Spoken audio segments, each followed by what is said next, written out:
And welcome, brothers, sisters, working class heroes. This is The Rick Smith Show.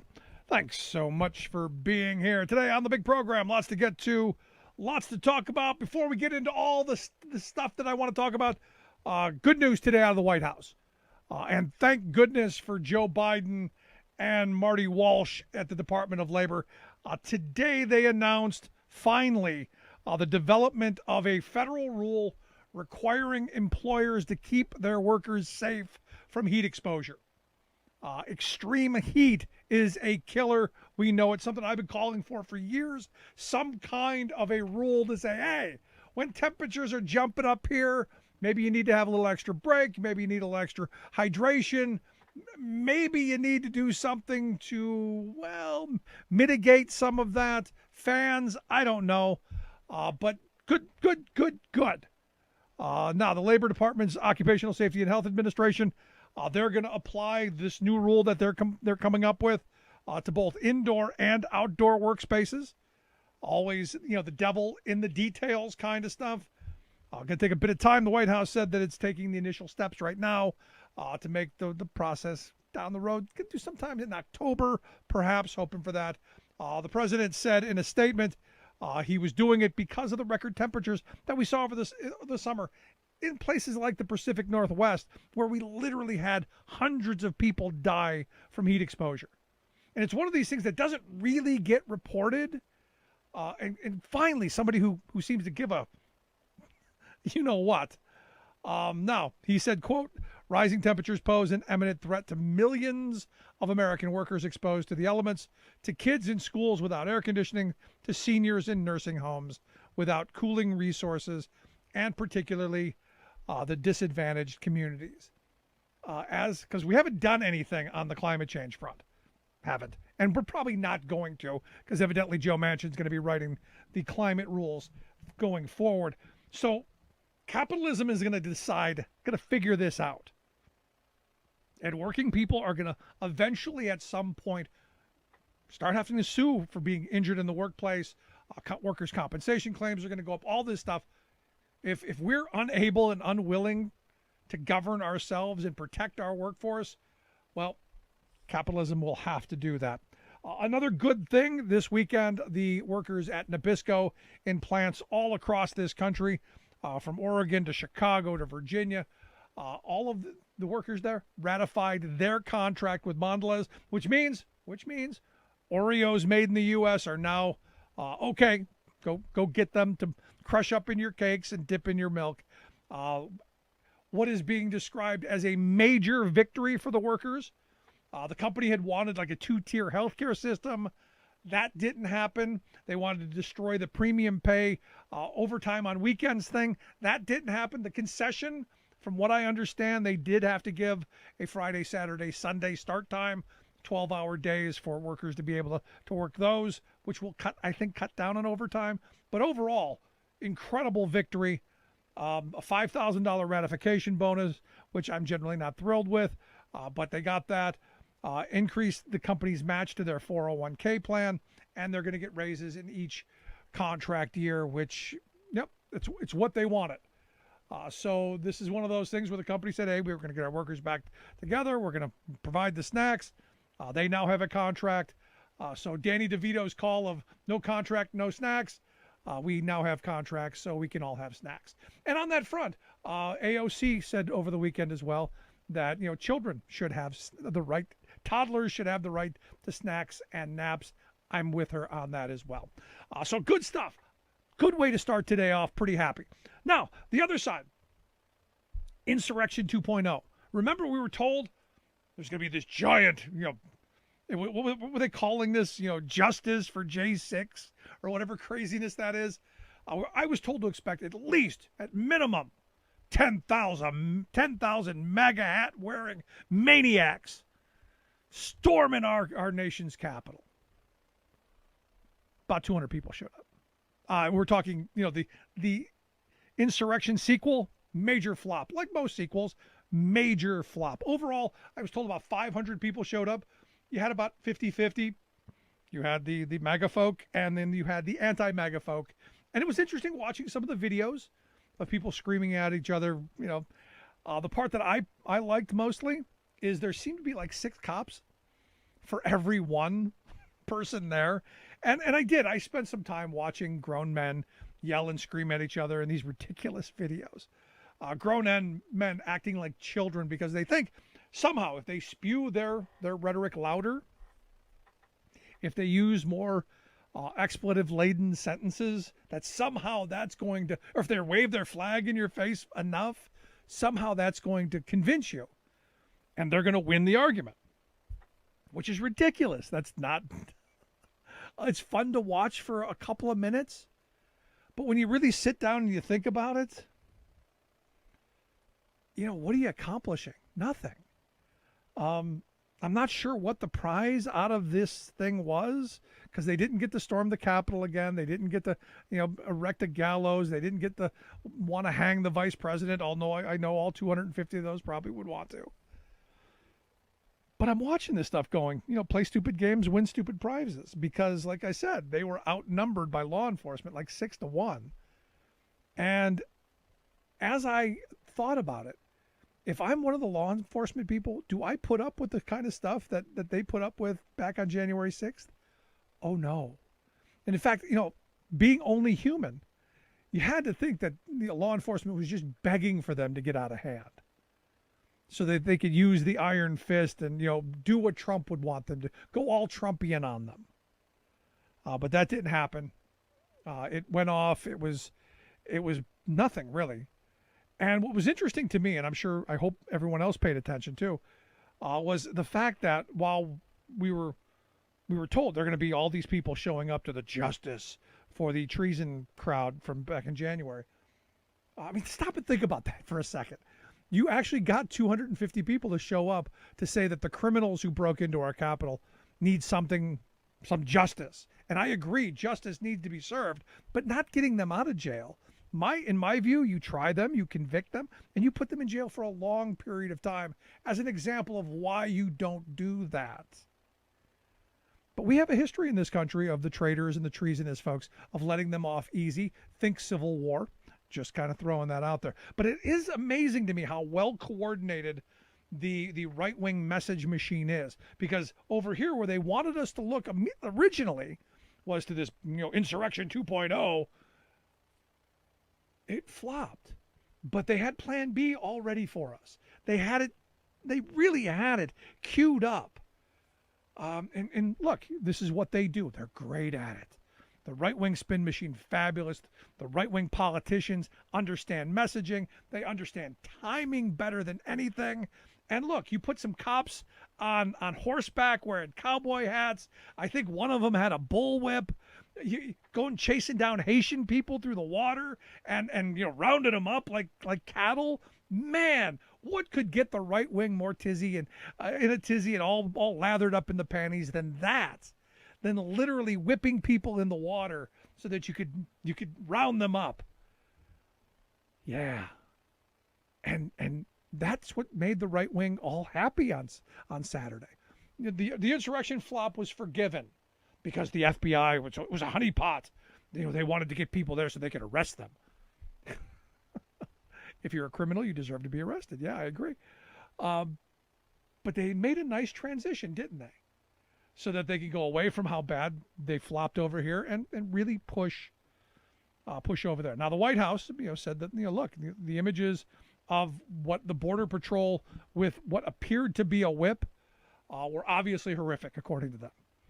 I'm saying you start firing some of these people, and you lock them up. This is not how you do your job. But the right wing, some of the emails I got from folks, all happy and thrilled, and just could not be more exuberant over the fact that this was going on. Also, over the weekend, I got a bunch of people yelling at me that the left hates doctors. This popped up as well, and evidently a doctor from Oregon basically surrendered his medical license. Is how this report reads once you get through the headline, because the headline was the state of Oregon ripped his medical license from him because he refused to wear a mask. And they basically asked him, look, are you going to wear a mask while treating patients? Are you going to require your staff and people who you're bringing into your medical office to wear masks? Are you going to stop preaching this nonsense that masks don't work and they can poison you? And he said no. He was asked if given the choice between wearing the mask and doing what the community wants, or spewing lies and nonsense, he said that he would, without question, give up his medical license and stop practicing medicine. And they obliged. That's how I read it. Now, the story read was that the Oregon Medical Board revoked his license because he refused to wear a mask.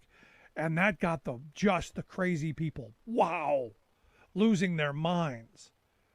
When the reality is this guy has been really been preaching nonsense for a while.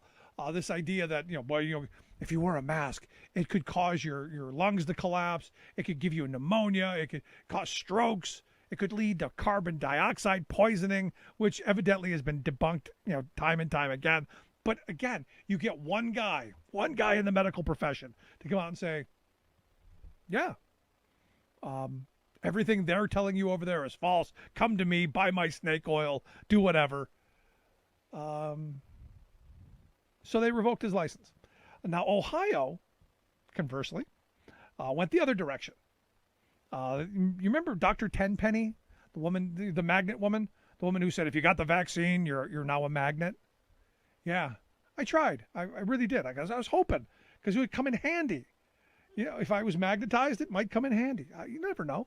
I didn't work on me, but I digress. Ohio gave her license, renewed her license.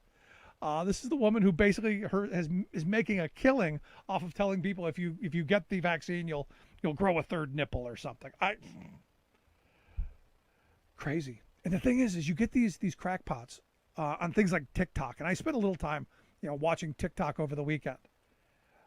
And wow, people literally losing their minds over the rest of us being tired with their ridiculous nonsense, over the idea that we want people to respect us. Now, I met a guy this last week that, and again, it was refreshing to finally meet someone who goes, look, I'm not going to get the vaccine, and here's why. I have some medical issues. I'm not 100% sure that it's. I'm a guy who gets, whenever I take drugs or whenever I take something, I always get the most extreme reactions. So he says, look, I'm not in great health. I'm not comfortable with it. He goes, but I am responsible. I believe in being responsible. I wear a mask. I socially distance. I don't go into large crowds. I'm doing everything I can do to keep myself safe first, personal responsibility first, and then keeping everybody else safe. And he goes, look, I understand. I know that I'm putting my family at risk. I know I'm putting my wife, my kids, my neighbors, my friends. I know I'm doing that. And I tell them, look, here's the situation. And when they're around, I wear the masks. They do too. We're as safe as we can be given the situation. And I go, you know what? I respect that. I actually respect that because, look, he cares about somebody else. He knows that what he's doing could put someone else at risk, and he's taking measures to stop. My problem with the anti-vax nitwits is they think that, well, I should be able to literally spit on your neck and breathe on you anytime I want because it's my freedom. And that's where this whole idea of my rights over your rights clash. We're trying to do the right thing. We're trying to get through this. We're trying to find a way to get to the other side. Look, nobody knows all the answers, and things are going to change, and you have to be a little bit flexible. But in the end of this, I look at this guy and I go, if we had more people like this who are going, look, I want to be responsible. If I had, fewer health conditions, if I didn't get extreme reactions to things like vaccines or medications that they give, I would do it. But given my situation, respect my ability to keep myself safe because I'm respecting yours. And that to me, how can you argue with that? You can't. And at least I can't. The people who I normally come across are like, yeah, heck with you, blankety blank, blankety blank blank. I'm never blankety this or that, or blankety that. No one's trying to take your freedoms away. We're trying to protect ours. And I get this nonsense from these folks all the time. You're taking my freedoms. Slowly, you're taking my freedoms. First, you started with the seat belts, and then with the DUI checkpoints, and what's it going to be next? And look, they take a little kernel of something. You go, yeah. Do they overreach in some areas? Yeah. But when you're talking about public safety, when you're talking about others, it's important to be cognizant of the other. I find it interesting that the people who tell me that they're stealing my freedoms, they're the very people who don't believe in the idea of the commons, that there is anything that is outside of their power. What we have to do through all this is we've got to figure out how to protect ourselves against getting infected. And then we've got to figure out how, when someone is infected, we treat that. And then we've got to figure out how to deal with severe diseases. Right now, what we know is that if you get the vaccine, even if you get COVID, you're going to have a better outcome. People in the hospitals right now that are dying at the much higher rate are the unvaccinated. And I'll be honest, I struggle having sympathy with them because we're put in this situation again and again and again because people won't be respectful. People won't do the right things. And then they go, oh, gee, I got sick. Who knew? Well, everyone. Hello, welcome to the conversation. There is no one who hates wearing a mask more than this guy. There is nobody who hates getting a shot more than this guy. There is nobody who hates being told what to do more than this guy. But when my doctor says, Rick, this is how we get through this, I got to listen to him and I got to believe him. And when the medical experts that I talk to say this is the path, for me, that's the path. I'd love to hear your thoughts. You can email me, rick@thericksmithshow.com. Going to take a quick break right back after this. Stick around. You're listening to The Rick Smith Show. There's nothing more American than workers standing up, and the union gives a voice to win. On The Rick Smith Show. I'm Rick Smith, and this is Labor History in 2. On this day in labor history, the year was 1875. That was the day anti-black violence erupted into a 2-day massacre in Clinton, Mississippi. As many as 2,500 black Republicans and their families met at Moss Hill, a former plantation destroyed during the Civil War. The day was one of festivities and political speeches ahead of the fall elections. The county Republican Party invited local Democrats to debate. The Democratic state senatorial candidate did address the crowd. The editor of a local Republican newspaper and Union officer, Captain H.T. Fisher, followed him. Soon a group of white Democrats began to heckle Fisher as he spoke. Republican politicians attempted to quell the growing tensions. Almost immediately, however, the heckling whites opened fire on the crowd. Women and children fled in all directions as black Republican forces rushed to defend themselves and their families. By the end of the day, 3 whites and 5 blacks were killed. Clinton's mayor fed off rumors of black retaliation. He called upon white paramilitary forces, the White Liners, from surrounding areas for assistance. Several hundred answered the call and filled the town's streets. Historian Melissa Janczewski-Jones notes that though heavily armed, the White Liners accompanied white locals as they rampaged door to door looking for black Republicans to murder. After 2 days, as many as 50 black Clintonians were killed by white Democrats looking to end Reconstruction and regain political control of Mississippi. A Senate committee would later conclude, quote, "The riots at Clinton were part of a special purpose on the part of the Democrats to break up the meetings of Republicans and inaugurate an era of terror, not only in those communities, but throughout the state." Like what you hear? Check out more at laborhistoryin2.com. Welcome back to The Rick Smith Show. Now, here is Rick Smith.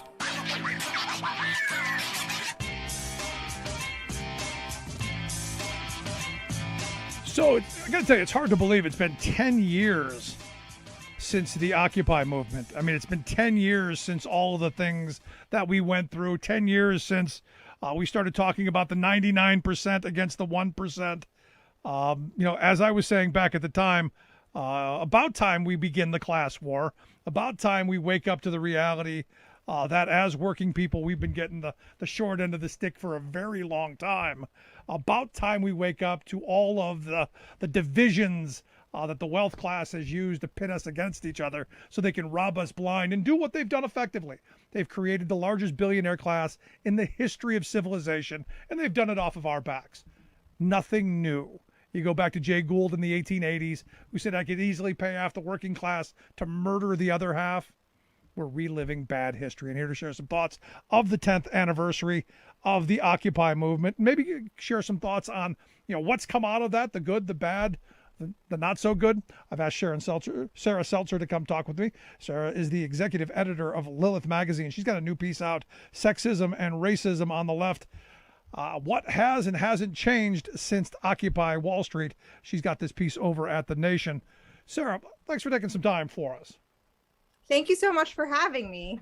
So I also can't believe it's been 10 years. Exactly, right? I mean, I'm looking at this, I'm going, 10 years seems like just yesterday. And, stuff that we've been talking about in this program for years, they were bringing to light a lot of good things, I think, came out of it. The Fight for 15 movement, the student debt, discussion that came out of it. But I was on the class war side of things. I was on the side of the only color that matters is green. We need economic equality. Then all of the other stuff would come. I'm curious, what's your assessment of 10 years after? Well, so when I started kind of hanging around, I was a lefty journalist hanging around Occupy. I decided to write a piece for The Nation actually 10 years ago, almost exactly 10 years ago, about just talking to women who were already very involved. That was about a month or less into Occupy at Zuccotti Park, because the immediate image in the media of Occupy was this sort of classic, like manarchist is what people say, class above all kind of white male image of who was down there. But in fact, that wasn't the case, because as you said, many, many people of all stripes and from all backgrounds were aware of how bad economic equality had gotten, and were aware of the raw deal that people got, particularly after, the bank bailouts after the financial crisis. And the chant you could hear all the time on all the marches at Zuccotti was, banks got bailed out, we got sold out, over and over again. And, it had a huge effect on a lot of people, including me, in sort of waking us up to just how bad things had gotten. But what the people I spoke to, the women I spoke to 10 years ago also kind of found was that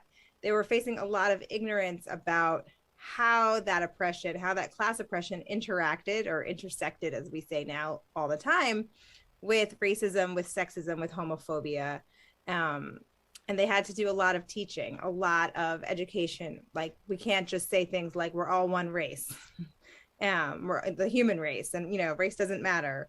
And we have to, and there was a lot of discussion about how to interact with the cops, because the police were, down there. There was a lot of horrible police brutality against protesters, but it was much more fraught for people of color who had trauma in that arena in their past. And then similarly, there was sexual harassment, there was sexual assault in the park. So what a lot of feminists and anti-racist activists were finding is that even though they had kind of agreed with the goals of Occupy, they had to do a lot of extra work with their comrades. And that was frustrating, but they were also very excited about it. So what I decided to do this summer was just go back and talk to some of those people and see, what their assessment was 10 years later of that, and what's changed. And I think what a lot of them have felt is that they don't have to do, that some things haven't changed, but they don't have to do some of that educating. That the 10 years since Occupy have seen such a cultural shift in how we talk about class because of Occupy, how we talk about race because of Black Lives Matter, how we talk about sexual harassment because of Me Too, how we talk about gender and transphobia. So so, Occupy in some ways was the beginning for a lot of people who showed up there of all these conversations that we now kind of take for granted. Well, I would also argue that it was that spark that got people back into the streets. The idea that working people that we have power as long as we figure out how to deal with the divisions. Because one of the things the wealth class has masterfully been able to do is pit us against each other on those lines, be it race, be it gender, whatever.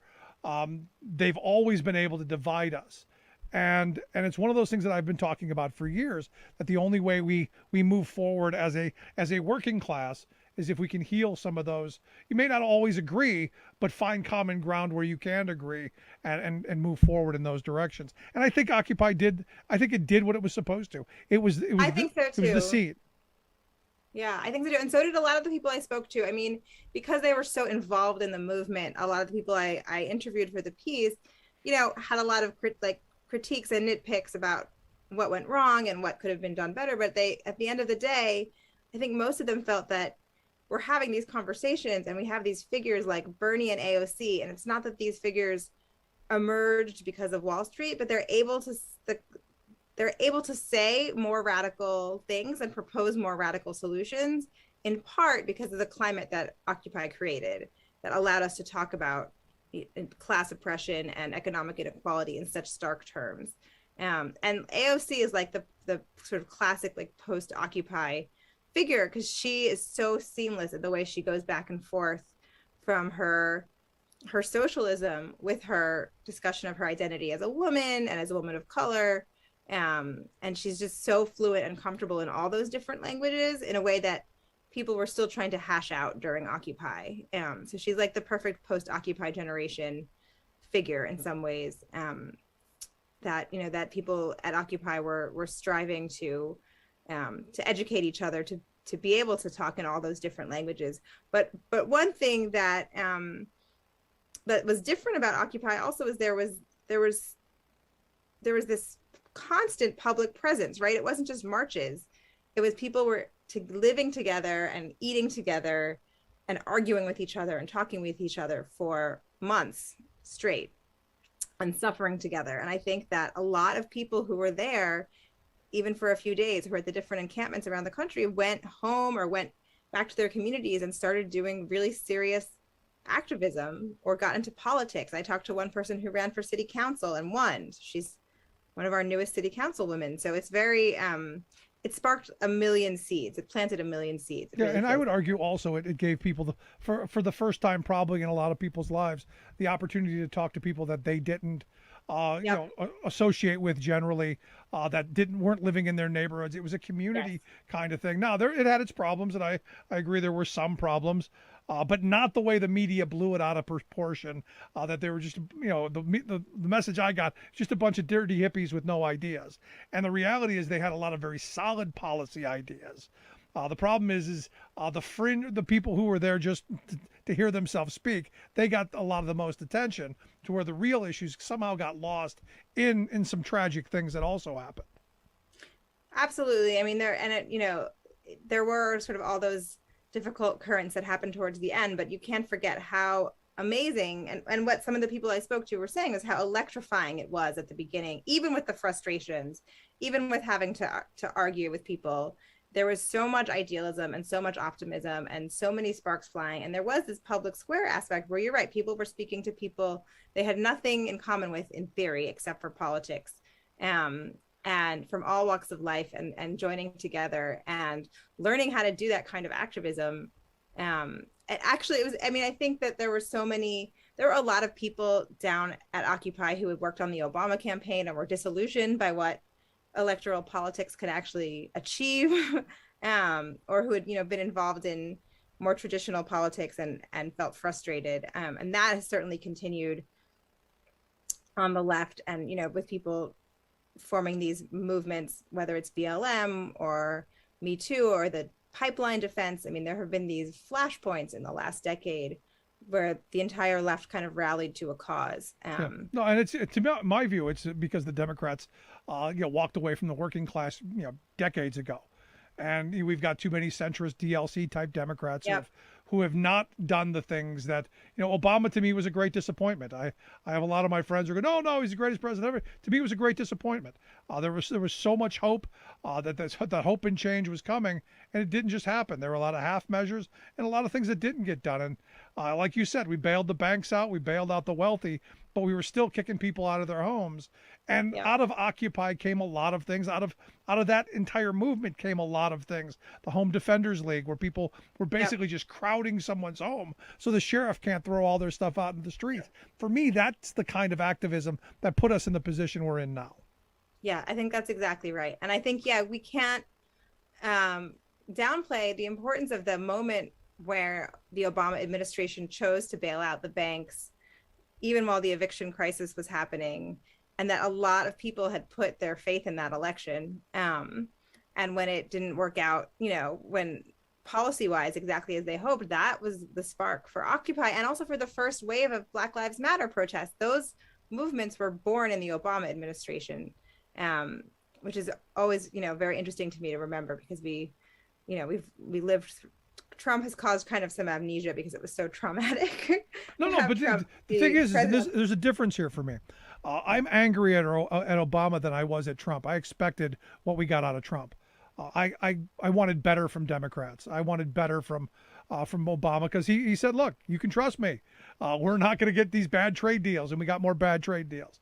We're gonna help people. We're gonna give people opportunity, hope, and change. It just didn't happen, and for a bunch of reasons. And again, it's the Democratic Party doing their circular firing squad that you're seeing now. That was a big part of it.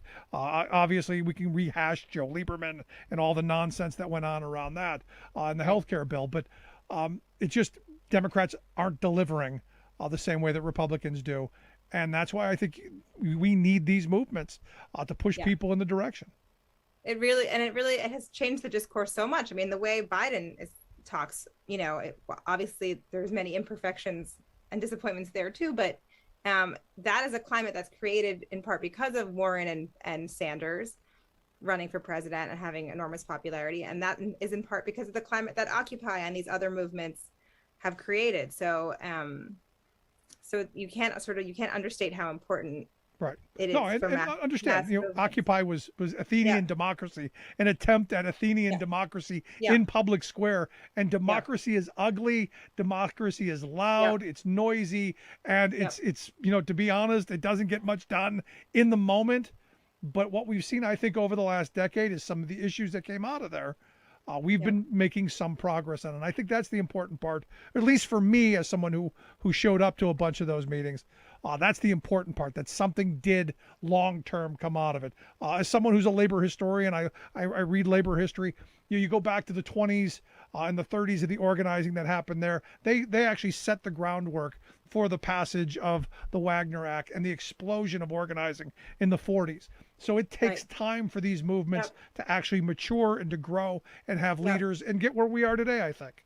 And a lesson that a lot of the people I spoke to, the majority of the people I spoke to were in their 20s when Occupy happened, are now in their 30s. And what they, much like me, and what they said was that, that realization that progress is slow and progress takes different turns, and that you have to take moments out to care for your comrades and for yourself, was something that they kind of had to learn the hard way during Occupy, because it was so intense and it was 24/7.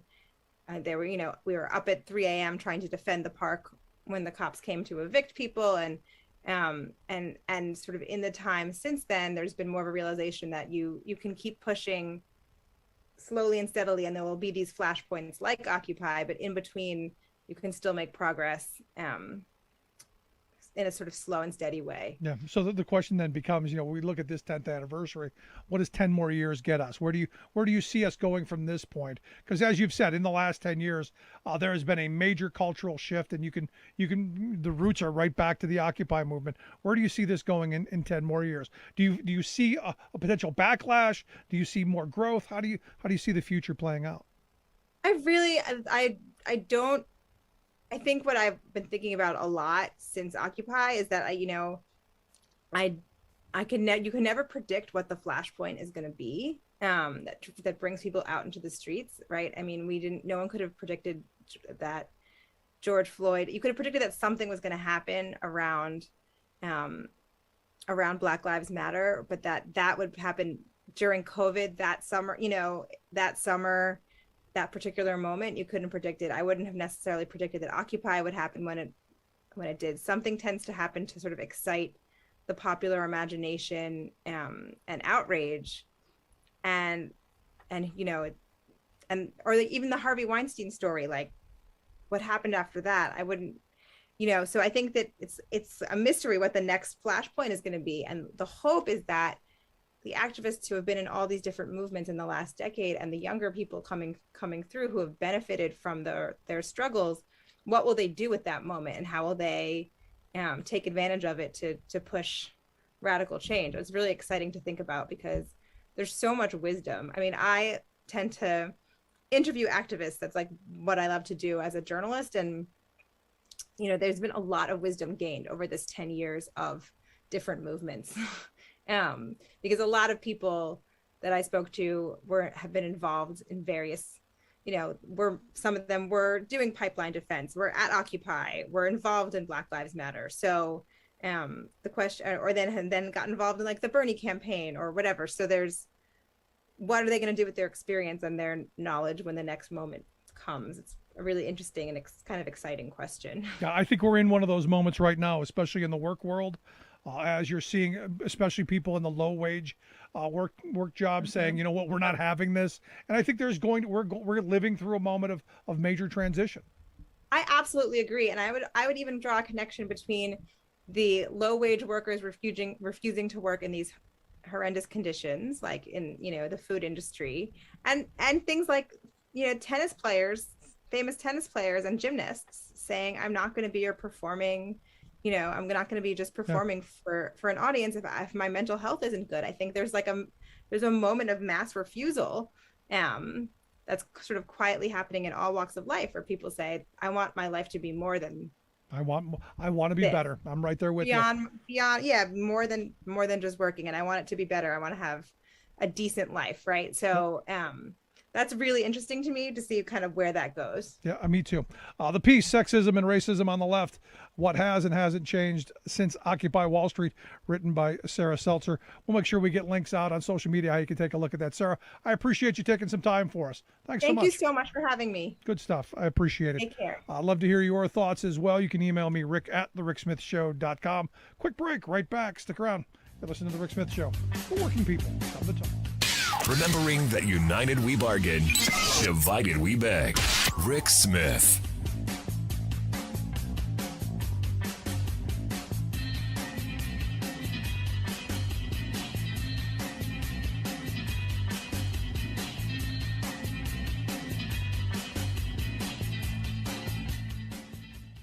I'm Rick Smith, and this is Labor History in 2.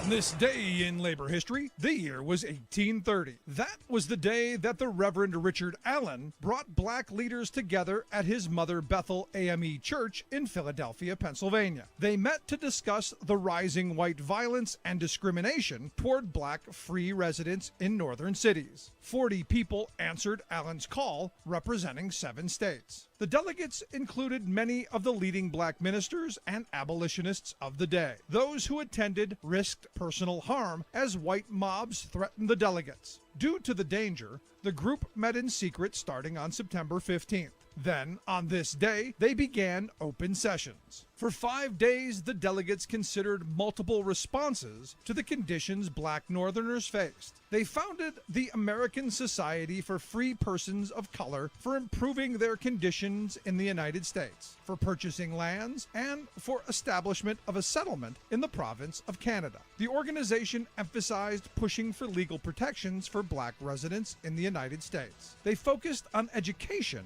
as a means of uplifting and improving the lives of black citizens.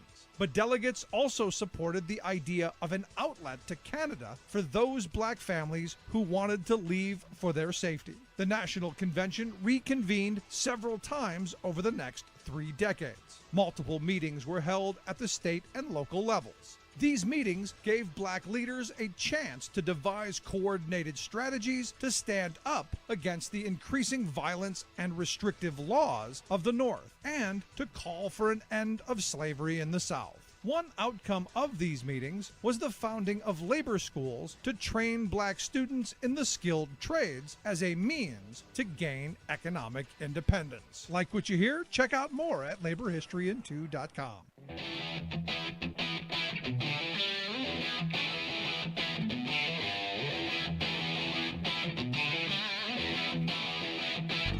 Welcome back to the Rick Smith Show. Now, here is Rick Smith.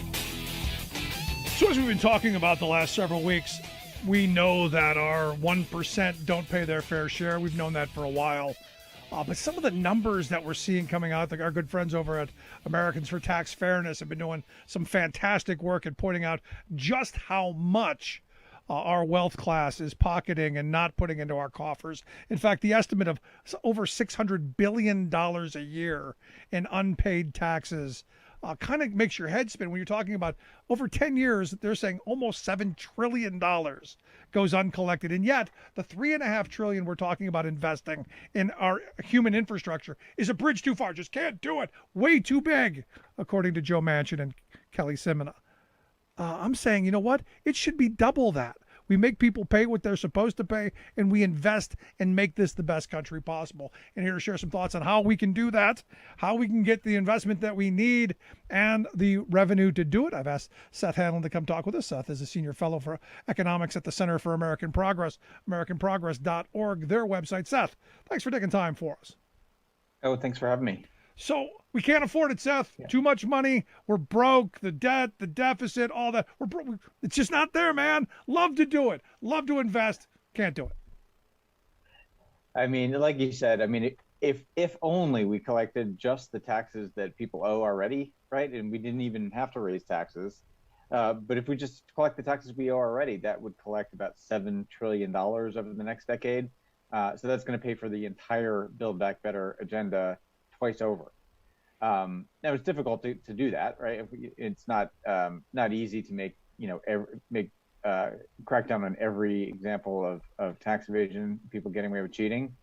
But the Biden administration has a pretty bold initiative to put a big dent in what's called the tax cap. So that the tax cap is the difference between what people owe and what actually gets paid.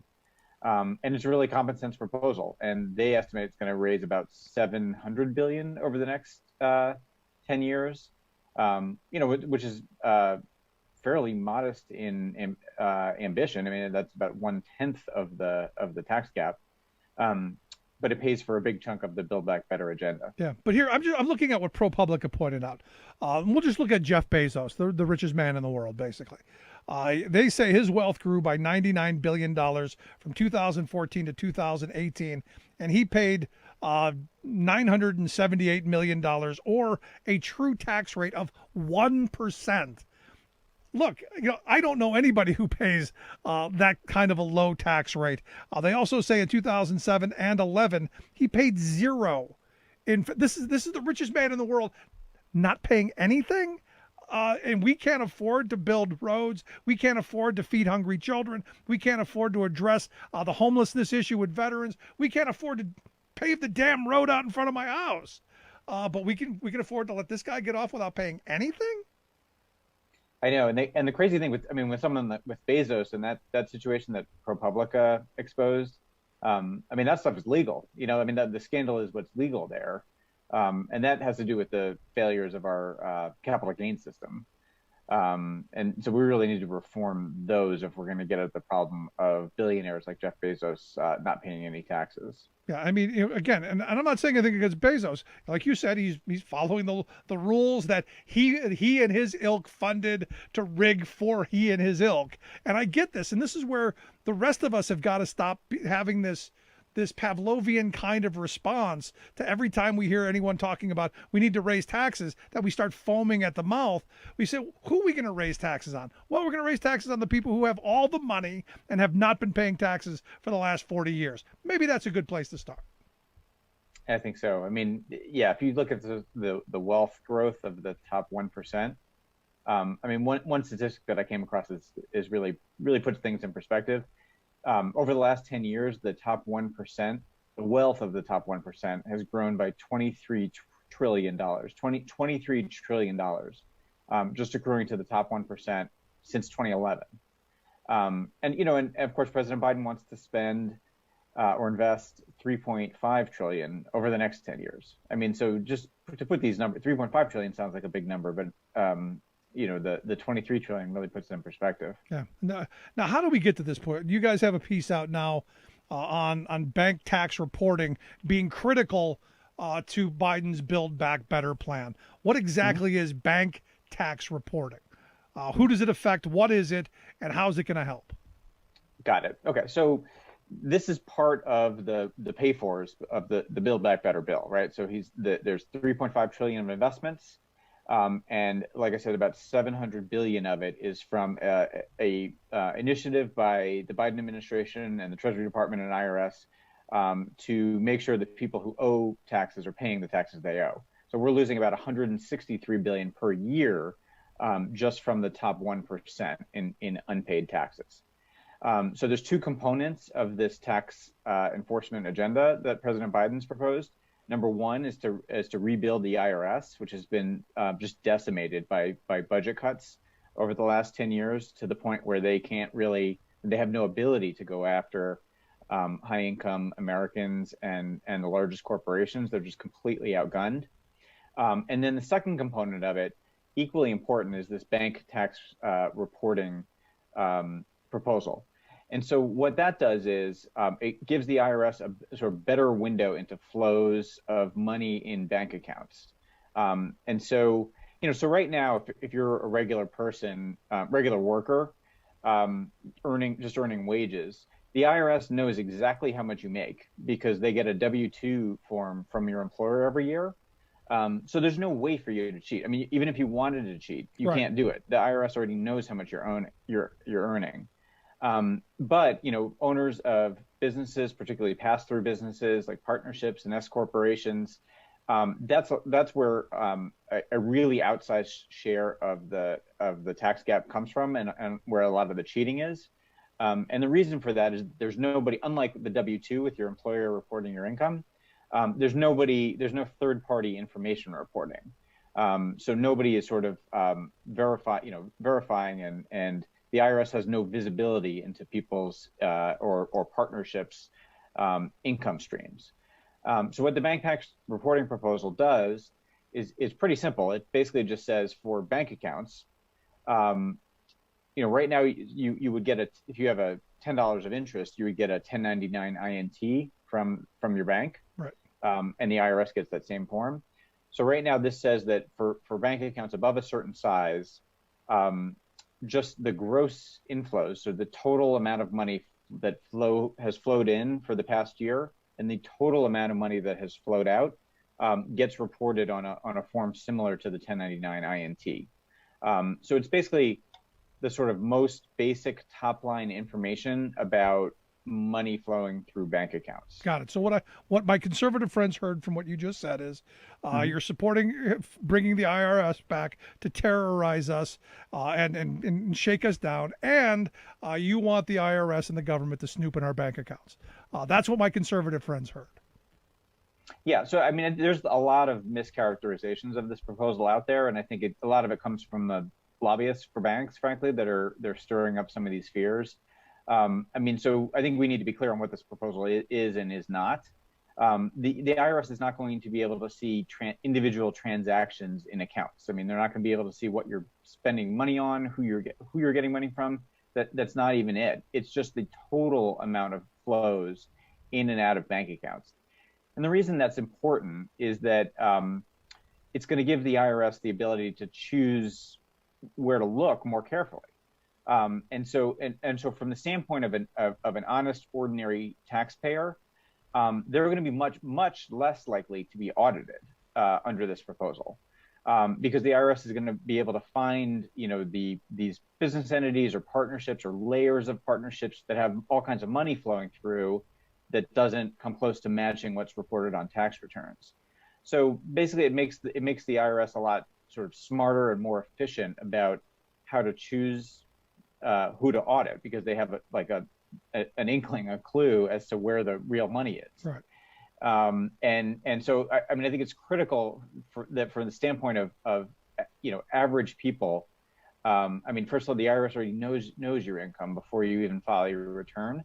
But this proposal is going to make it much less likely for you to be audited, and not to mention give you a fair shake, because you're paying your taxes, and the rich guy down the street or on the other side of town might not be. Yeah, see, we need people to pay their taxes. I pay mine.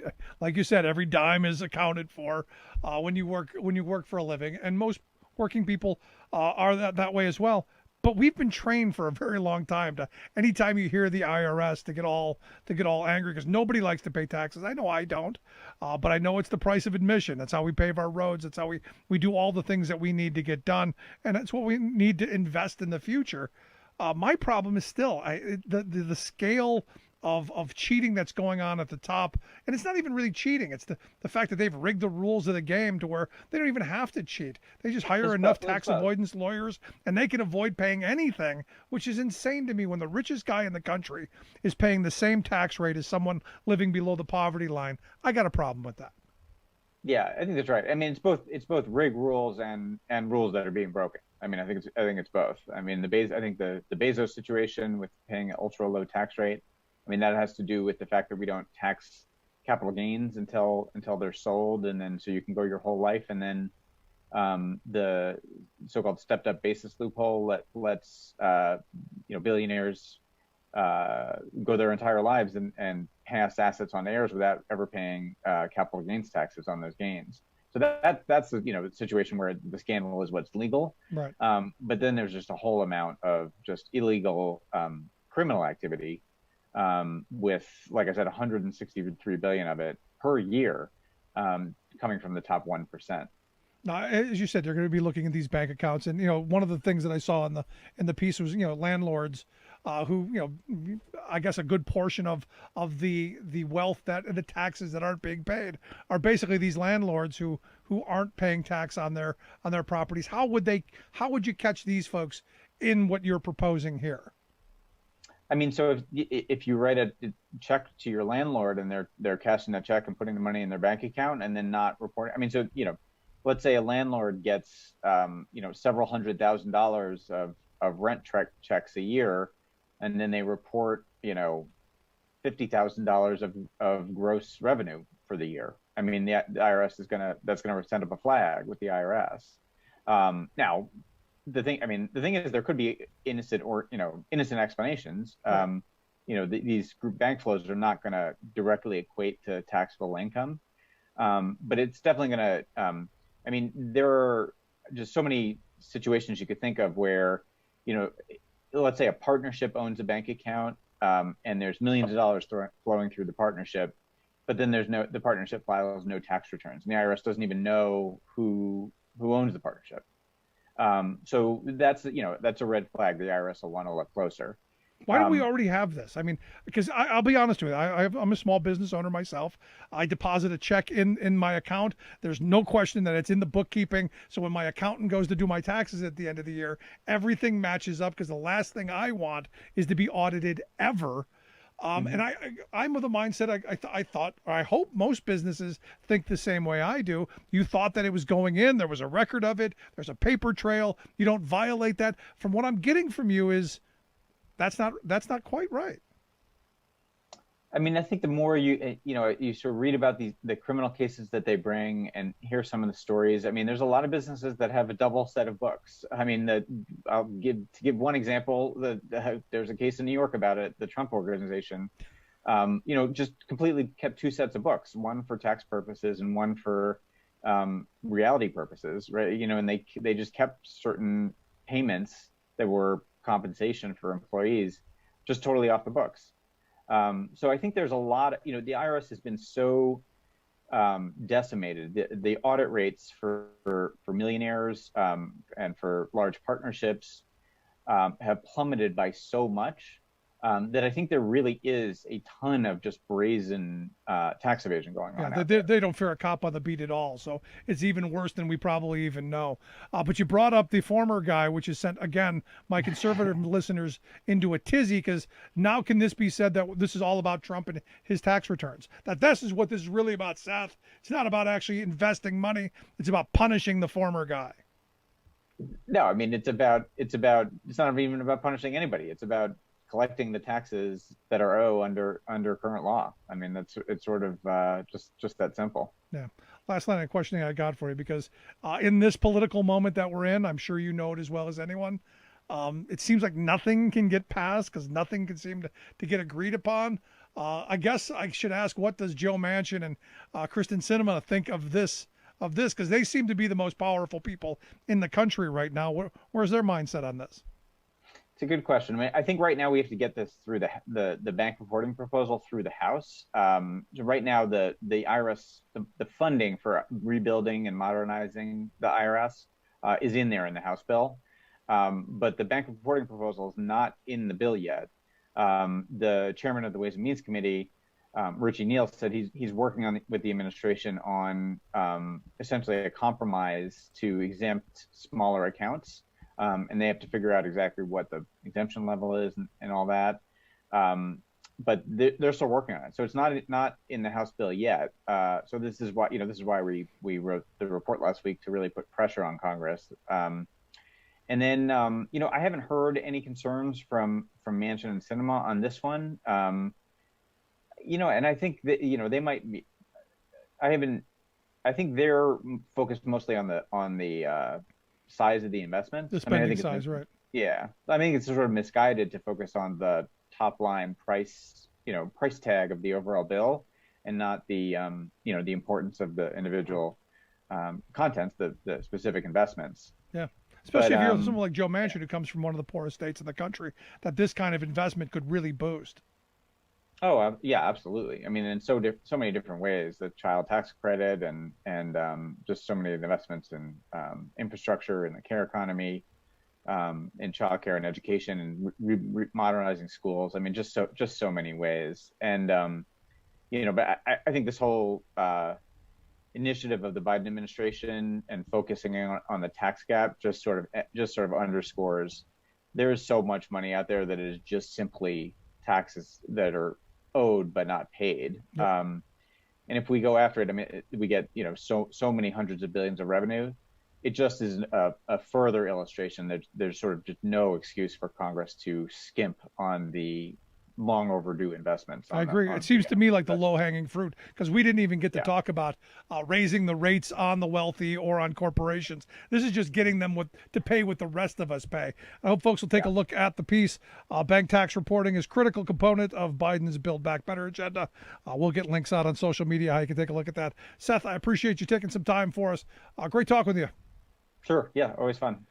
Good stuff. Make sure you check out the peaceamericanprogress.org, the website. We'll get links out on how you can check that out. Quick break. Right back. Stick around. You're listening to The Rick Smith Show.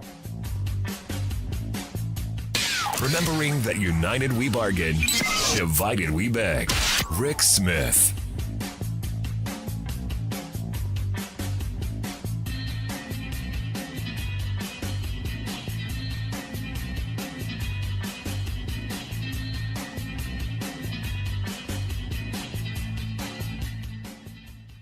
I'm Rick Smith, and this is Labor History in 2. On this day in labor history, the year was 1878. That was the day that socialist author Upton Sinclair was born in Baltimore, Maryland. A prolific writer, Sinclair wrote nearly 100 books and other publications. Upton Sinclair's father and father's relatives had been wealthy Southerners, but thanks to the Civil War and its aftermath, the family was left in financial ruins. His mother was from a wealthy Episcopalian family and was very strict. Sinclair often stayed with her wealthy parents. These family experiences growing up gave Sinclair an insight into how both the rich and poor lived. Sinclair studied at the City College of New York and for a time at Columbia University. he went on to write several popular novels that explored the experiences of working people in the rapidly industrializing United States. The Flyver King explored the impact of Henry Ford on auto production. Oil focused on the oil industry in Southern California. But Sinclair is best remembered for his classic expose of the Chicago meatpacking industry, The Jungle. The book was fiction, but based in fact. In 1904, he spent 7 weeks working undercover in Chicago's meatpacking plants to get material for the book. The Jungle was published in 1906 and was immediately a bestseller. It was originally published in serial form in a socialist newspaper. Sinclair said that he wrote the novel intending to set forth the breaking of human hearts by a system which exploits the labor of men and women for profit. The novel led to congressional legislation and federal regulation of the meatpacking industry. It helped lead to the passage of the Meat Inspection Act and the Pure Food and Drug Act. Labor History in 2 brought to you by the Illinois Labor History Society and The Rick Smith Show. For more information, go to laborhistoryin2.com, like us on Facebook, and follow us on the Twitters at Labor History in 2. We've got the Academy Awards, the Emmys, and Grammys. But what should we call the award for the most extraordinary performance by a corporate profiteer? How about the Sleazy, with winners getting a solid gold sculpture of a middle finger? There were so many worthy contenders, but one corporation exhibited uncommon callousness, so the 2021 Sleazy goes to Tyson Foods. The meatpacking giant has regularly run roughshod over workers, farmers, communities, and the environment, not to mention the millions of animals it fattens and slaughters. But the coronavirus pulled out the worst in Tyson's corporate ethic. Last April, its billionaire chair, John Tyson, ranted that health officials who were closing down several of his slaughterhouses that had become hotbeds of contagion were creating another crisis, a national meat shortage. Responding instantly, our corporate compassionate burger-gobbling president decreed that meatpacking plants were crucial to America's national security and must be kept open at all cost. Trump's edict required workers to return to their jobs or be fired. Only there was no meat shortage. Indeed, Tyson and other giants actually increased their meat exports to China last year. Meanwhile, COVID rampaged through Tyson's factories. In its Waterloo, Iowa facility alone, a third of the processing workers were infected and at least 6 died. Which brings us to the corporate play that cinched this year's Sleazy for Tyson. Waterloo slaughterhouse supervisors actually knew that the back-to-work order would sicken hundreds, but not exactly how many. So, managers organized a winner-take-all betting pool on the percent of employees who would test positive. It was simply something fun, said one, kind of a morale boost. This is Jim Hightower saying the virus infected more than a third of the workers in the plant. Some fun, huh?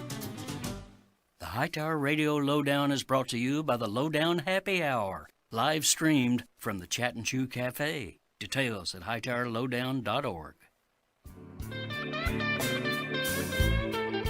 Welcome back to the Rick Smith Show. Now, here is Rick Smith.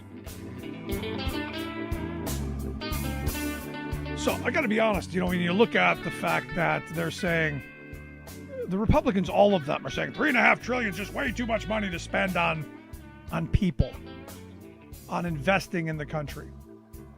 I'm like, are you kidding? You think of how much the Republican Party has given to the handful in this country, and some Democrats too. There's no one gets a pass totally in this. These policies were all pushed through. They were lobbied heavily. There was campaign cash that filled coffers. The wealth class of this country has known how to spread it around. And the one thing that the former guy said that I absolutely agreed with and was true is that when he was just a businessman, he bought them all. That's how politics is played in the corporate and the wealth world. They'll give a little bit here, a little bit here, buy a little bit of allegiance where they can, and then call in those markers when it's time to pay off. As my grandfather always said, if a rich guy tells you, spends $1 to tell you don't need something, you better spend $2 to get it, because they understand return on investment. For every $1 the Koch brothers have put into political action, they've reaped probably 10 back in tax cuts or deregulation or ways to shortchange we the people. Rich people don't get rich by being stupid and giving money away without any payback coming back to them. And for them, politics is an investment. And a very lucrative investment. You stop and you think about it. You give a congressman $20,000 and they vote on a bill that's going to give you a $500 million tax cut. Was that a good investment? You bet it was. And look, I hope people are as outraged when they look at the Bezoses and the Elon Musks and the billionaire class that we've created. Our wealth, our work, our sweat, our blood, our tears, our sacrifice has created. I had someone to tell me that, well, we need more people like Elon Musk. I'm going, no, we need working people who are able to take what idea Elon Musk has in his head and actually put it into physical structure.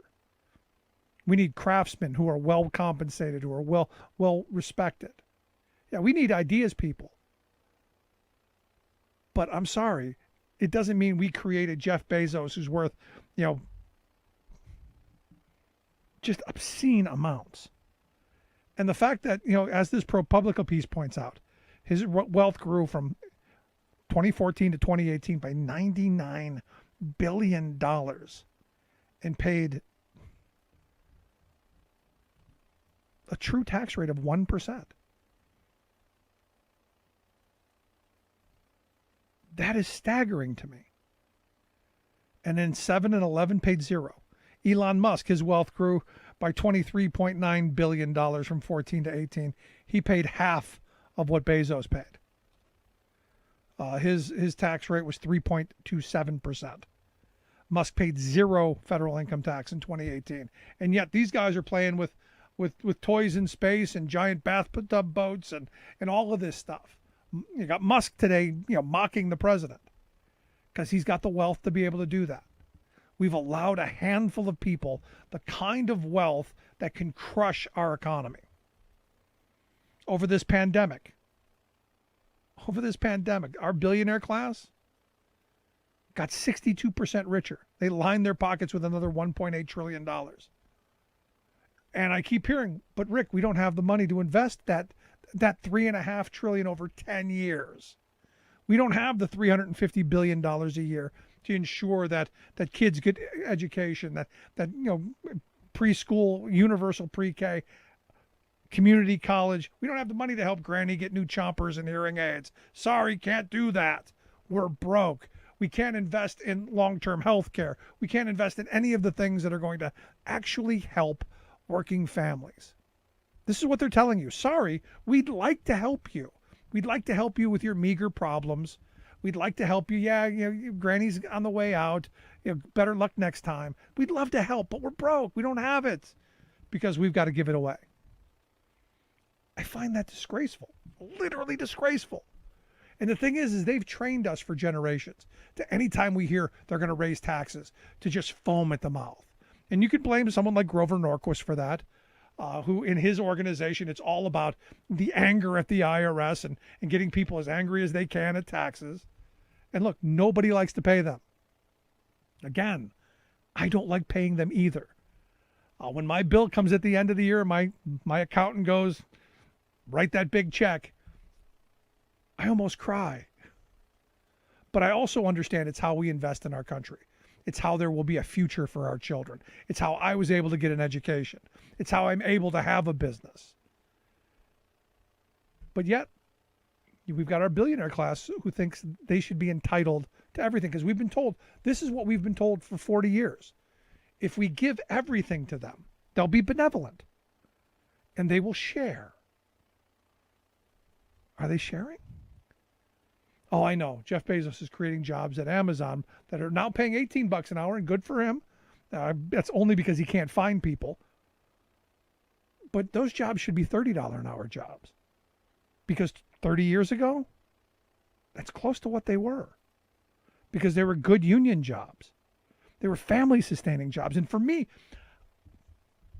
I'm looking at this moment, and going back to my conversation with Sarah Seltzer, this is a moment, in my view, of real possible change, of real radical change, to maybe accomplish what my grandparents' generation were able to do. The idea that wages rise to a significant level, that maybe you can exist on one income, that the possibility of that could come back, that families could decide that, you know what, we're going to sacrifice a little bit over here so that we can have someone stay home and raise our children so we don't have to put them into daycare. Because you're seeing people leaving daycare now because the wages are pathetic. You're seeing people leaving the restaurant industry because wages are terrible. Conditions are terrible. You're seeing a realignment of low wage work in this country. And how is that going to affect people going up the socioeconomic ladder? Does that mean maybe we become more family centric again and people stay home and cook it more because it's expensive to go out, and it becomes what it was when I was a kid, something you did rarely instead of 3 times a day? I mean, we've created a family lifestyle based on exploiting people's low wages. Is this an opportunity to maybe undo some of that? I don't know. I don't know where the organizing is going to take us, but it is kind of interesting to sit back and look at where the employers are finding the most difficult time finding people. And it's in childcare, it's in service industries, because those are predominantly the low wage jobs. I saw a story today that said one of the restaurants said they're no longer taking tips. They're paying all of their workers $25 an hour, and they're pricing their menus accordingly. And if I lived near there, we would go there as soon as we could, because I think that's the right model.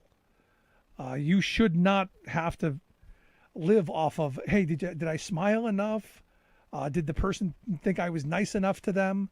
I want a waiter to come bring my meal in a efficient amount of time. It's got to be hot. It's got to be it's got to be done the way I want. The glass should never be empty. That's just basic service. But it shouldn't be all of the other stuff that goes into it that we hear horror stories of. And I'm excited about what the future could look like. I'm excited at the possibilities that maybe we return to a time of work mattering, of there being a reward to work. And this is something I say every time a new president comes into office. Maybe this will be the guy who returns reward to work. And I think we're seeing that. I think that we're in a moment where people have had enough. They're angry. They see the kind of obscene wealth that is being concentrated at the very top, and the fact that they're whining and complaining that they might have to pay some of it. I'm waiting for a bunch of people. We're going to move out of the country. I'm waiting for that nonsense. At which point you say, good. When you go, you don't come back, and we are going to tax all your assets here. There are consequences. But will we? And that's the other part that I have here. Because we're such a divided society. This has now become a political issue. I don't defend the IRS because I like it. I defend the IRS because we need them. It's how we fund the things that we want and need. No one ever seems to complain all that much on the right about the size of our military budget. But when we start talking about feeding children who may someday grow up big and strong enough to join the military, you don't hear a peep out of them. And maybe, I don't know, we didn't sell it right. But the fact that, over my lifetime, the GOP has been the party of starving children. And you may go, Rick, that's hyperbole. The Republicans don't want to starve children. I got to tell you, the first thing I remember was Ronald Reagan cutting the school lunch program. Mr. Ketchup is a vegetable. And I remember going to the local public school in the summertime to get a free lunch. And that was gone. And for those kids, a lot of them, that was the only hot meal they got all day. But it saved a couple of pennies that we could spend on building more bombs, that we could build our Star Wars plan. Seems like we never run out of money for that kind of stuff. We never run out of money to give to the rich in the hopes, and might as well pray while you're at it, that eventually some of it will trickle down on us, that eventually it will find its way down to the rest of us. My favorite study the Rand Corporation did, that hippie liberal Rand Corporation. The thing that I like that they came up with is they said, look, the working class of this country has been screwed over for the last 45 years to the tune of about $2 trillion plus each and every year. They said, I think it was something like $103 trillion in wealth was redistributed from the working class up to the investor class. And that bears reality, because you think about it. My grandparents' generation, my grandparents, when they started out, they were homeless. They got married for the old-fashioned reason, had to. Grandma got thrown out of the house because Grandpa was angry. And they started their lives living in the car. And through work, my grandfather getting that Teamster's job, they were able to raise 3 kids in a middle-class existence, with health security, with retirement security. They died in the house that they raised their family in, with dignity and respect. That is not possible for the mass of people going forward. And maybe we're in a moment where some of that can change, where we can make better political decisions. But what happened? The reason generations can't do that anymore is because we gave the wealth that workers used to earn, because remember, we were a meritocracy, and we gave it to the investors because we were told they're smart, they know what to do with it. And they are, and they do. They made more money for themselves. They figured, if your suckers are going to give me your money to invest, I'm going to keep it. And they did. So we've had 40 years, and this isn't new. We've had 40 years of stagnant and declining wages for the working class of this country. And finally, we're at a moment where people are going, enough. I'm done with this. Going to be interesting to see where it plays out, because the ripple effect now is, if you got people working in restaurants making $20-25 an hour, what are the people who are making $20-25 an hour now going to demand? This is the pressure that the anti-minimum wage people were always afraid of. And it's going to be interesting to see how it plays out. Could it be a short-term spasm? Maybe. Or it could be long-term. People answer that question. Do I live to work, or do I work to live? We will see. I'd love to hear your thoughts. Am I off base? Crazy? By all means, feel free to tell me if you think I am. Love to hear that. You can email me, rick@thericksmithshow.com. Quick break. Right back. Stick around. Listen to The Rick Smith Show.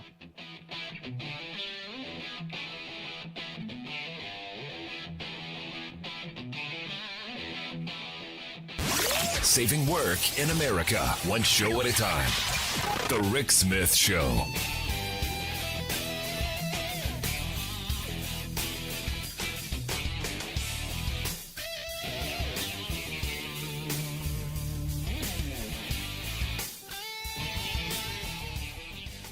I'm Rick Smith, and this is Labor History in 2. On this day in labor history, the year was 1875. That was the day anti-black violence erupted into a 2-day massacre in Clinton, Mississippi. As many as 2,500 black Republicans and their families met at Moss Hill, a former plantation destroyed during the Civil War. The day was one of festivities and political speeches ahead of the fall elections. The county Republican Party invited local Democrats to debate. The Democratic state senatorial candidate did address the crowd. The editor of a local Republican newspaper and Union officer, Captain H.T. Fisher, followed him. Soon a group of white Democrats began to heckle Fisher as he spoke. Republican politicians attempted to quell the growing tensions. Almost immediately, however, the heckling whites opened fire on the crowd. Women and children fled in all directions as black Republican forces rushed to defend themselves and their families. By the end of the day, 3 whites and 5 blacks were killed. Clinton's mayor fed off rumors of black retaliation. He called upon white paramilitary forces, the Whiteliners, from surrounding areas for assistance. Several hundred answered the call and filled the town's streets. Historian Melissa Janczewski-Jones notes that though heavily armed, the Whiteliners accompanied white locals as they rampaged door to door looking for black Republicans to murder. After 2 days, as many as 50 black Clintonians were killed by white Democrats looking to end Reconstruction and regain political control of Mississippi. A Senate committee would later conclude, quote, "The riots at Clinton were part of a special purpose on the part of the Democrats to break up the meeting meetings of Republicans and inaugurate an era of terror, not only in those communities, but throughout the state. Like what you hear? Check out more at laborhistoryin2.com. Welcome back to the Rick Smith Show. Now, here is Rick Smith.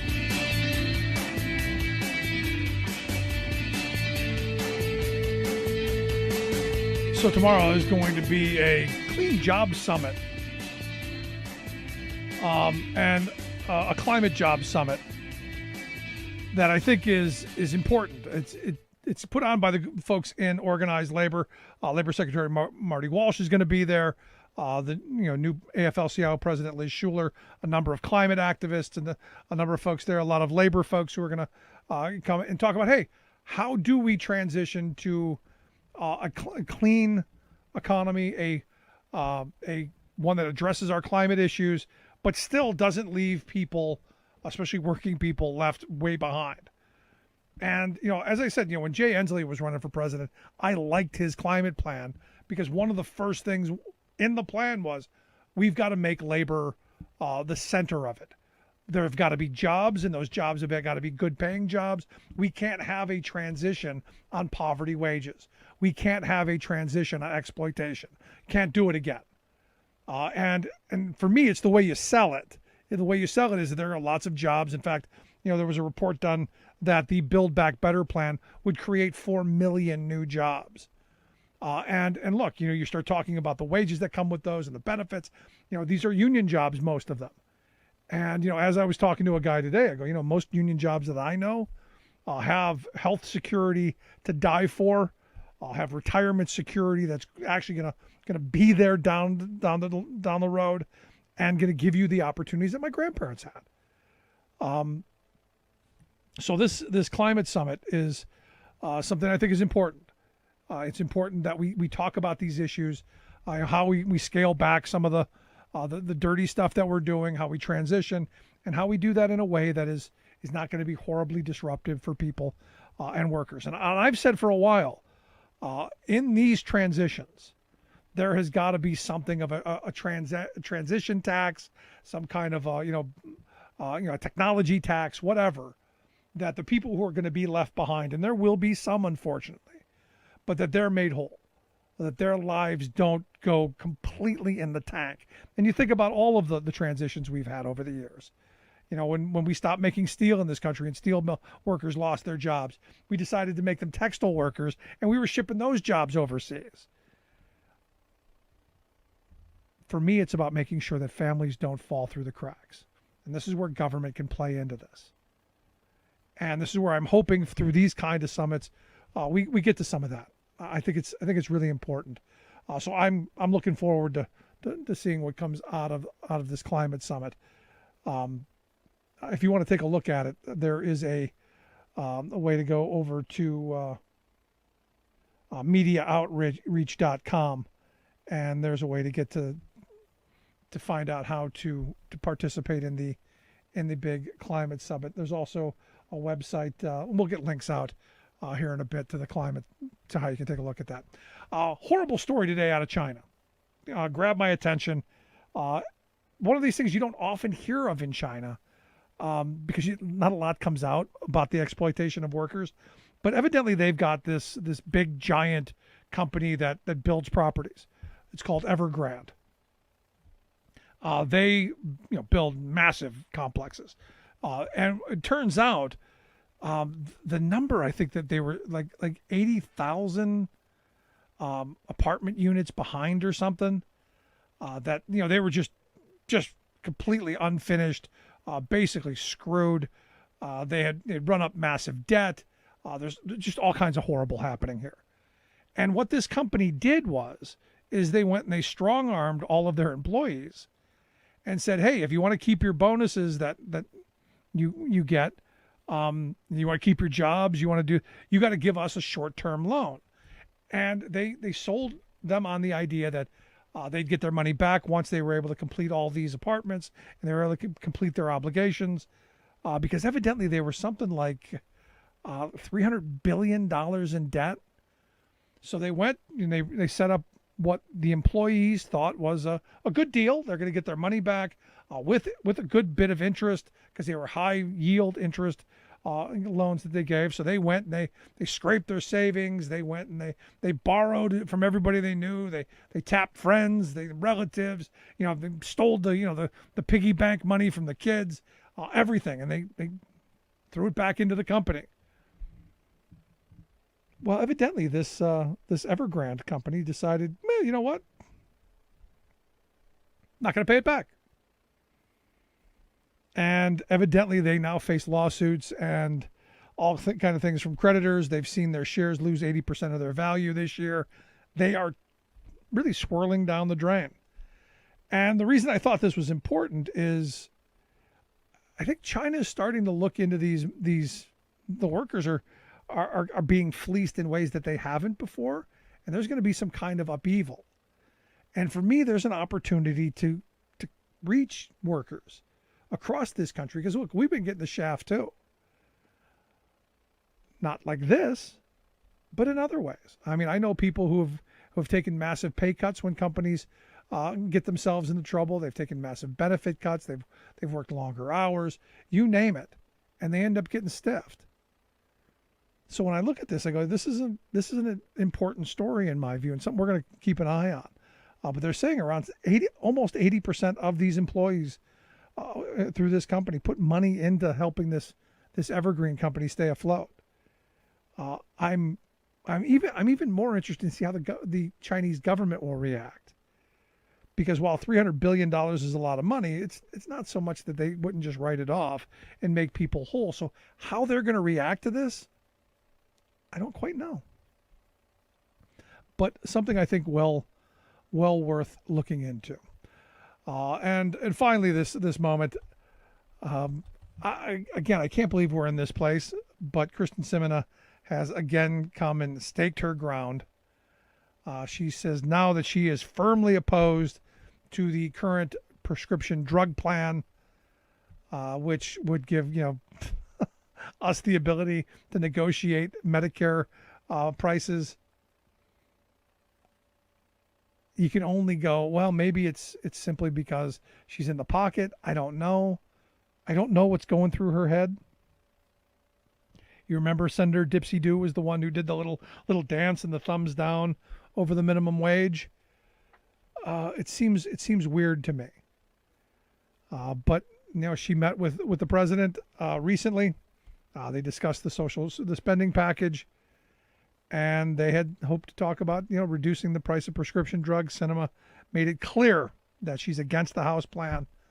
Doesn't have one of her own yet. So I'm waiting to see if like Manchin writing the climate bill, if Simina will be writing the drug bill. And this is kind of a problem. I mean, look, if she's got a better idea, I want to hear it. Sadly, I know she doesn't. And allowing Medicare to negotiate drug prices should be something that gets, at least, 10, 15 Republican votes, because isn't that what you want? Competition? Isn't that what we're told all the time? Let them compete. Use your bargaining power. And who has bigger bargaining power than Medicare? Oh, that's right. It depends on which side of the aisle you're on. Are you on the side of the pharmaceutical companies or the side of the people in Medicare? Oh, that's right. They're the people who are against allowing Medicare to negotiate drug prices. They're on the side of the pharmaceutical companies. That's it. I knew there was a reason, and that is it. And a lot of this bears out because it looks, again, back to the money. Follow the money. Who's loading their coffers? Who's making the campaign contributions? Joe Manchin, same thing. The daughter with the damn EpiPen. Robbing people blind. We have got to get money out of politics, and quickly. Because look what it's done. The reality is what corporate America wants, corporate America gets. What you and I want, that ain't happening. Fleeced again. I'll take a quick break. Right back. Stick around. You listen to The Rick Smith Show.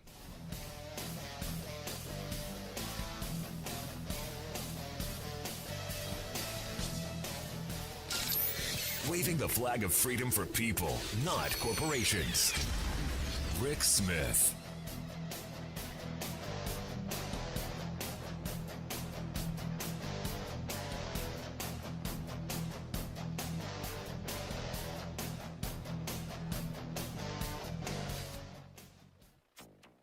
We do expect rounds of heavy rainfall to continue in an area that is frankly already fully saturated. Nicholas adds insult to injury in storm-battered Louisiana. Clean energy future is an economic imperative and a national security imperative and an environmental imperative. Biden continues pitch for clean energy solutions and urgent action on climate.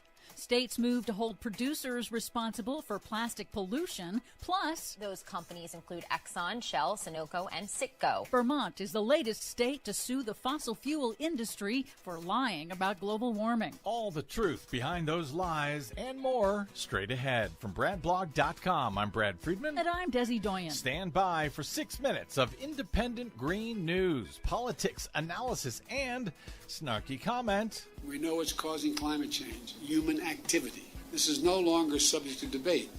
And I might add, windmills do not cause cancer. Well, that's not what I heard, Mr. President.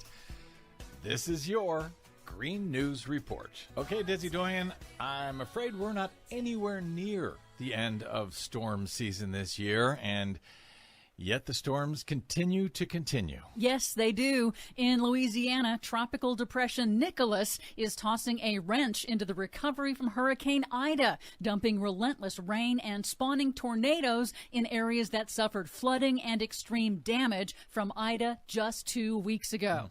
Thousands of rooftops are currently covered only in flimsy tarps. Power is slowly being restored. Nicholas is the 14th named storm of the 2021 season and the 8th storm to make landfall in the U.S. this year. The record for landfalling storms is 11, set just last year, and we still have 2.5 months to go in hurricane season. Oh, brother, is any of this getting through to these oil states like Louisiana and Texas? Well, President Biden warned about the costs and dangers of climate change in his remarks at the National Renewable Energy Lab in Colorado this week, pitching his Build Back Better agenda as a vital step toward fighting and adapting to climate change, and calling his clean energy proposals, quote, an economic imperative and a national security imperative that are necessary to address costly and deadly impacts. You know, we have to invest in being more resilient because of the impacts of climate. We have to make the investments that are going to slow our contributions to climate change today, not tomorrow. And here's the good news. Something that is caused by humans can be solved by humans. We'll see. A key climate policy in Democrats' $3.5 trillion budget reconciliation bill passed out of one committee this week, the landmark Clean Electricity Performance Plan, which would pay utilities to accelerate the switch to clean energy. But it is facing powerful opposition from utility companies heavily invested in coal and from within the Democrats' own party. Democratic Senator Joe Manchin of the coal state of West Virginia, chairman of the Senate's Environment Committee, is also trying to eliminate the program despite its popularity in his own state. The Intercept reports that Manchin has himself profited millions every year from family investments in coal. Yeah, I thought you were going to say it's being opposed by utility companies heavily invested in Joe Manchin. Indeed. Meanwhile, a new study this week confirms previous research indicating that the vast majority of fossil fuel reserves owned today by countries and companies must remain in the ground to avoid the worst aspects of climate change. The researchers conclude that 90% of coal and 60% of oil and gas reserves must remain untapped for humanity to have even a 50% chance of capping global temperatures at 1.5 degrees Celsius above pre-industrial levels. The researchers note that will require private companies and countries with nationalized oil industries to write down the value of their reserves. Did you hear that, Joe Manchin? More than 2,000 scientists and academics have called on the United Nations to adopt and implement a fossil fuel non-proliferation treaty as the annual UN General Assembly gets underway in New York City, noting that, quote, fossil fuel impacts are global and require a global solution. The group calls for a legally binding plan for an equitable phase-out of all fossil fuel production, in keeping with the global scientific consensus to not exceed 1.5 degrees of global warming. Several states are addressing plastic pollution. California passed a state law banning companies from putting the recycling symbol on items unless they can prove the material is actually recyclable. There's an idea. Maine and Oregon are adopting a strategy that makes plastic producers responsible for the waste that they produce instead of taxpayers by requiring producers to pay all or some of cities' recycling costs. Finally, Vermont is the latest state to sue major oil companies this week. Vermont's Attorney General alleges the companies violated consumer protection laws, misleading the public in their ads and publications about the impact of their products on the climate, deceiving Vermonters since at least the 1960s. I'll take it. For much more on all of those stories and the ones we couldn't get to today, check out our website at greennews.bradblog.com. I'm Brad Friedman. And I'm Desi Doyen. And this has been your Green News Report.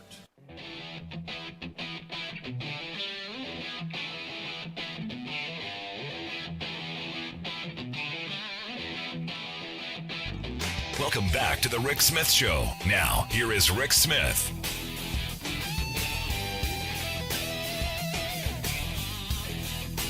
So according to the book Peril, which is supposed to be coming out by Bob Woodward and Robert Costa, evidently Donald Trump floated the idea that he was going to repaint his private plane to look just like Air Force One, simply to troll Joe Biden.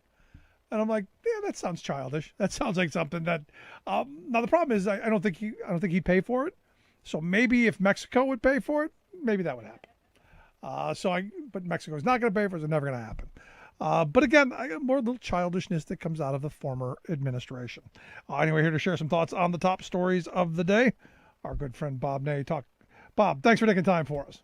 Well, thank you, Rick. What are you thinking? Should Trump repaint the plane? Yeah, I mean, if he wants to, and if he pays for it, I guess he can do it. He would have to use the seal as former. I think he'd have to write former on it if he wanted to use the seal. Yes, I was going to ask you about that because that's something that's pretty specific. I mean, and it's never been done before. I fully see him capable of doing something like that, but it just seems kind of childish to me. You can use, like a congressman is a former. If you're writing with stationery, you can put former member of Congress. People will address former members sometimes as congressmen or, of course, former presidents or presidents. But you can't say current. Probably Trump would put a date on there. Air Force One next year, March the 6th. Something like that. I mean, he just wrote this. I'm amazed. He just wrote this letter Friday to Secretary of State of Georgia. He won't stop. He wrote a letter wanting him to decertify the election. Jesus. I mean, he won't stop. And he wrote that, and he said, to do what. I think he quoted, to do what should be done, and had officially asked him. That's what Friday, I think it was. Yes, and officially asked him to decertify the election. All of these months later, he refers to the 43,000 absentee ballots that he claims violate the chain of custody. Now, the response by the Secretary of State is that, they've looked at this twice. And, he won by Biden won by 12,000 votes.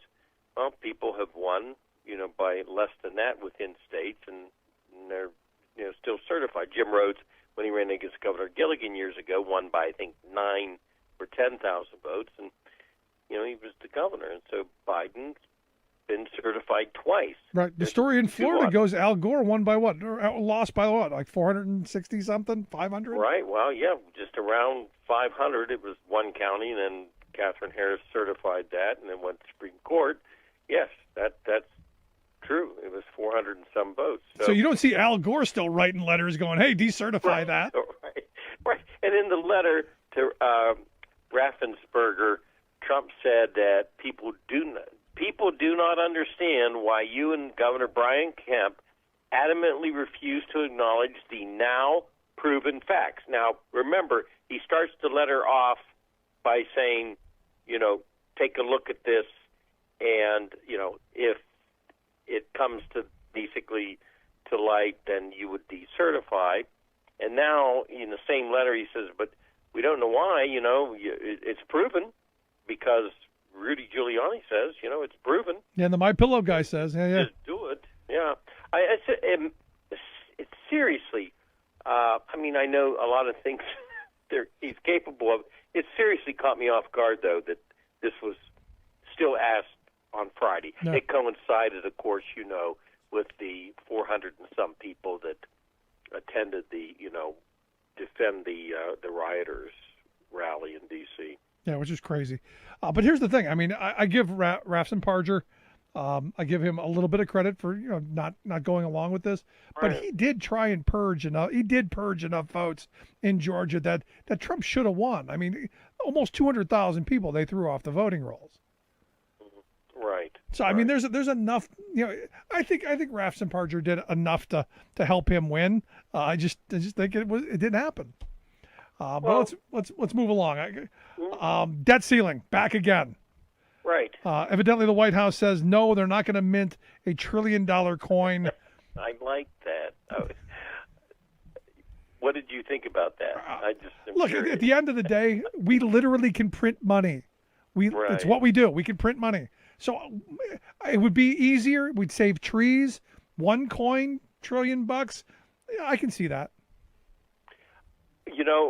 This was discussed, I guess, when President Obama was in office. Somebody they had just talked about they weren't going to do it, but I thought, it doesn't have to be a big coin, just the size of a quarter. If you just say it's $1 trillion, but they're not going to do that. This one's interesting because of the fact that if the Republicans don't provide any votes, then the quote, shutdown would be, in the hands, blame-wise, also in their hands. Of course, Social Security checks, veterans checks, everything would stop. And with the amount of debt we have now, it's even more precarious than it would have been, maybe 8 or 9 years ago. So I don't know. Let's see what they do. I just can't imagine they will let it roll into, default. After all, the debt ceiling pays for debt already encumbered. Is basically what it does. Right. Again, I think the biggest gimmick I've ever seen in years, though, was the 2 years where they, with Trump administration, got the sign off, just ignore it for 2 years. They just kind of kicked it down the road. This would be, since World War II, the 100th time, by the way. Nothing new. Yeah, no, we've only now made it a big deal over these last couple of years, especially when there's a Democrat in the White House, because I don't remember there being a hostage situation during the Trump years, and they did raise the debt ceiling a couple of times during the Trump years. They did, and again, they did something that I hadn't seen before, which was to stave it off, just basically say you didn't have to renew it for a 2-year period. During the Bush administration, people would complain about it a little bit, but I was there for, many times when you just it was raised without, a lot of fanfare.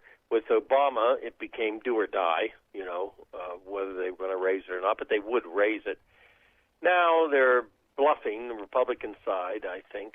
I can't imagine where they let the government come to, a halt. Again, money already encumbered through the process of continuing budget. Right, already allocated and headed out the door. This is just a matter of paying the bills. Now, I understand Senate Democrats have unveiled a new plan that they're going to fund through the end of December, and I'm going, I don't know, is that long enough? It's September now. We got to get to the end of this month, and then right after Christmas, we're going to have to do this crap again. Can't we do like the former guy did and just say, you know what, we'll wait till the end of the term? Well, they could. They're trying to cut a deal. They basically have, historically done this before. Now, when it goes into an election year, though, it's very fascinating because usually you will see both parties say, well, let's do this for a longer period of time. Yeah, we don't want anybody to realize what numbers. So, but let me ask you this, because Democrats do, if you can hold all 50, can't you do this through the budget reconciliation process? Do you need Republicans in this? No, I don't think you would. It would depend on, well, you can do anything through reconciliation that the parliamentarian says you can. Now, of course, the parliamentarian, she just did down the immigration. Right. They couldn't do that, but obviously debt ceiling is a clearly, purely economic factor, which is what fits into reconciliation. I mean, couldn't you just tie this to the $1.2 trillion infrastructure bill and be done with it? Well, they could. Of course, that's a problem. Right now, they're looking towards 20 Republicans for that vote, which they could do that, but they're looking towards trying to get 20 Republicans September 27th because the progressives are upset. So a lot of the progressives have said they won't vote for that. Does it happen? The House is in a lot of precarious situations now. Yeah, does it happen? I mean, will that bipartisan bill get through? Because both Manchin and Sinema have both said the bipartisan or the partisan bill, the $3.5 trillion, is dead in the water. Do you see the $1.2 trillion bipartisan bill going through on the 27th? I think it has a potential to go through. The Republican, quote, moderate caucus, I think it has 20 members now. They're trying to get votes. Fred Upton of Michigan, Trump's after him. But Fred is trying to get votes. I serve with Fred Upton. He's a moderate. So if he can get at least 10 going right now, it should probably lead to 20. Look, there's a lot of states that the governors of both parties, local officials, they've taken a look at what's in that bill, and they want it. The Democrat side needs a bill to come out because if they're in trouble with the $3.5 trillion, which they are because of Senator Manchin, then they at least have to have the infrastructure bill. And again, they may get close to 20 Republican votes for that. So I would give that a nod that it has the potential to pass. The $3.5 trillion, which is starting to, again, we've talked about this on your show, at some point in time, Senator Schumer, Senator Manchin, because Senator Manchin will not give, need to sit down and say, okay, what is the absolute final number? Does it go from $1.5 trillion by Manchin to $1.8 trillion or whatever? And then they're going to have to accept that and plug everything in there that's needed and come up with the language to fit into whatever it's going to be. I keep saying 1.7, 1.8 trillion because Manchin said originally, 1 trillion, right. Now 1.5 trillion. Plug it in, change the language. There's some new ideas and programs created. Call it a day, call it a win, wrap it in reconciliation, and go for it. Then you've got the infrastructure bill passed and the human infrastructure bill. Yeah, and you get it into law, and then down the road you work to make it. 2 wins. You work to get it funded, right? That makes perfect sense. But you've now got Sinema, who's drawing a line in the sand, saying if they delay that 27th vote, that next week that vote, she's absolutely, positively, under no circumstances going to vote for the reconciliation. Right. Look, Manchin has always been the out front, voice. She's always been in the background, wanting Manchin to achieve some type of deal, to spare her from having to do what she's just done, which is to say, well, I'm not going to be for it. Then again, some of the progressives have told the Speaker they're not going to vote for the $1.2 trillion. So the way this can work, the Speaker gets 20 Republican votes. They pass the $1.2 trillion without the progressives, so they're not on record and they don't hurt their own cause. Then they yield. Well, I'm talking about the Senate, not the House. Then they yield to Manchin's number. They adjust everything for that number. And then the progressives can argue, they don't like it. It needs to be more, but they are going to get portions of what they want. And then it makes it. It'll pass. Okay, so if you're handicapping this, you think Pelosi gets those Republicans to move over? They get the bipartisan thing through the Senate. It makes it makes everything nice. We get something moved, and maybe get the reconciliation next year, or not at all. I would. I would handicap it that the Speaker will be able to get the $1.2 trillion. I'm going to place my bets on that. I think she would be successful at the $3.5 trillion, which will be reduced, if the Senate would begin to come to reality with, whether they like it or they don't is irrelevant, but come to reality of what Manchin wants, and then they can move something, I would imagine, early within the first of the year. Okay, because Manchin's come out and said we're going to wait till next year, and I know you're going to really tick off of the progressive wing of the party by not getting something done alongside with this bipartisan bill with the $1.2 trillion bill. So again, I'm going to be interested to see how it plays out. I'm with you. I think we end up getting the hard infrastructure. Right. I don't think you get the other stuff. I think they have to have the hard infrastructure bill, and then the other thing is, about the $3.5 trillion. They all can take it into where it becomes an internal political civil war of the Democrat side, the progressives against Manchin, et cetera, et cetera. It's a weird situation. He is the 50th vote, and that's the way it is. Take a win on that one. You just reduce the price. You still get the language you want, which is a major change in the last 30 years. No, it's stuff that we need, and I'm with you on that. Right. Finally, I wanted to get your thoughts on the. Evidently, we're allowing people to fly. Was it overseas if they've been vaccinated? Walk me through what we did today. Well, the president has basically has said that people can fly, and this would be applying to all the major airlines, and they would be able to. We would have people being able to fly to the United States if they're vaccinated, and they have proof of the vaccination. Then obviously we would assume the rest of the world is going to comply, with us. And they've been working on this a while. So we would be basically lifting the ban on vaccinated foreign travelers, and that would be this week. If you've had your vaccination, you can travel.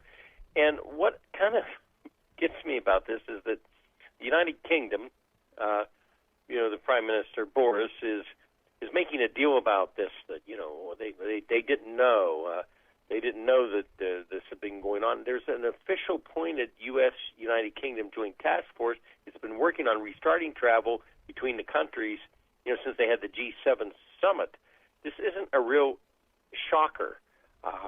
But I don't know why anyone thinks that, President Biden has to, particularly before he decides this, make a phone call and sort of get the sign off of the Prime Minister of the United Kingdom. This affects the world, is what we're doing. This isn't just an English, American deal. Yeah, well, maybe the former guy did. Maybe Boris was first on his list. Well, no, they were close. That's true. Well, they were. I mean, they had the same kind of crazy hair. Right, and then they're saying, they caught their ally by surprise. Well, it's not like we, undid a trade agreement with the United Kingdom and didn't tell them. So I think it's a good thing the president's approaching it with people that, are vaccinated, and it starts to relieve, some of the decision-making of other airlines, because we are not allowed to fly into certain countries now. So this should make some reciprocity. Again, if you have proof. And then you have to take a COVID test. There's other rules to this. Yeah. 3 days before and then afterwards. So I think there's enough safeguards, with the travel, and of course masks. No, I'm right there with you. I'm going to be flying soon as well, so we're going to go through all that as well. Right. I flew with my daughter and her family, and you wear the mask, and now international will be a little bit different. You've got to have the COVID test. Yeah, did you see anybody get duct taped to their seat? No, but there's a couple people that were complaining. I wish they would have maybe duct taped them to the wing of the airplane. There you go. That's what I'm kind of hoping for. I'm hoping they duct tape someone to a seat, and I hope it's not. Just as long as, I'm sure Carol's hoping it's not you, It wouldn't be me. Not going to be me. Okay. Not going to be me. There we go. Nope, not going to be me.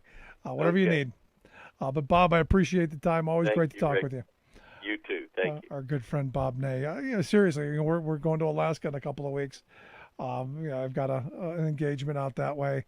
Teamsters Local 959 is bringing me out to speak to their membership and be part of their convention and their training sessions. And I always love going out and talking with the guys there in Anchorage and having an opportunity to anytime you get a chance to talk with workers, and anytime you get a chance to share stories and hear the challenges of other working people and how things are in different states. I always like doing it, but I'm looking forward to that. And we're going to take the family with us and, see the Northern Lights and make a little vacation out of it as well, which is, a great opportunity for us. Cause how many times you get a chance to go to Alaska and see what's there before climate change makes it, a summer paradise year round. Cause we were there a couple of years ago and, we went, to see the glaciers and the noise that they make as they melt, just was incredible to me.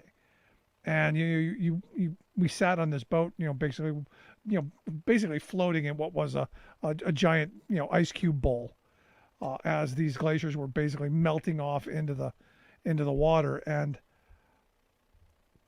it's frightening because we went into some places where, they told you, look, this entire area, 20 years ago was nothing but ice and it's all gone. There's nothing left. There's nothing to regenerate. There's nothing to refreeze. It's gone. It's never coming back. And, it's an important part of our, how our country, gets fresh water. It's an important part of how, the climate is affected. But it was scary stuff.